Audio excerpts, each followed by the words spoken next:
Fintech firm પેટીએમની મુશ્કેલીઓ ફરી એકવાર વધતી જોવા મળી રહી છે. તેની પેરેન્ટ કંપની 197 કમ્યુનિકેશન્સ લિમિટેડ પર foreign exchange management act FEMN નું ઉલ્લંઘન કરવાનો આરોપ છે અને આ માટે ઈડીએ એક કંપનીને કારણદર્શક નોટિસ મોકલી છે. ઈડીની નોટિસ તેની બે પેટા કંપનીઓ લિટલ ઇન્ટરનેટ પ્રાઇવેટ લિમિટેડ અને nearbuy India private limited માટે મળી છે. આ સમગ્ર મામલો 611 કરોડ રૂપિયાથી વધુના વ્યવહાર સાથે સંબંધિત છે.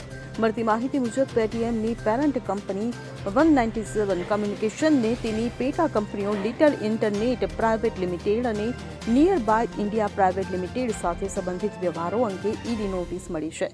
કંપની દ્વારા સ્ટોક એક્સચેન્જ ફાઇલિંગમાં માહિતી આપતા કહેવામાં આવ્યું છે કે 28 ફેબ્રુઆરીએ એન્ફોર્સમેન્ટ ડિરેક્ટોરેટે FEMA ઉલ્લંઘન નોટિસ મોકલી છે. આ નોટિસ બાદ કંપનીએ ગ્રાહકોને જણાવ્યું છે કે કાયદા મુજબ આ મામલાને ઉકેલવા પર ધ્યાન કેન્દ્રિત કરવામાં આવ્યું છે અને આનાથી પેટીએમ વપરાશકર્તાઓ અને વેપારીઓને આપવામાં આવતી સેવાઓ પર કોઈ અસર નહીં થાય. Bureau report CN24 news. હવે જુઓ દેશ દુનિયાની તમામ ખબરો તમારી આંગળીના ટેરવે. ઉઠાવો મોબાઈલ અને Google Play Store પરથી ડાઉનલોડ કરો અમારી CN24 ન્યૂઝ મોબાઈલ એપ.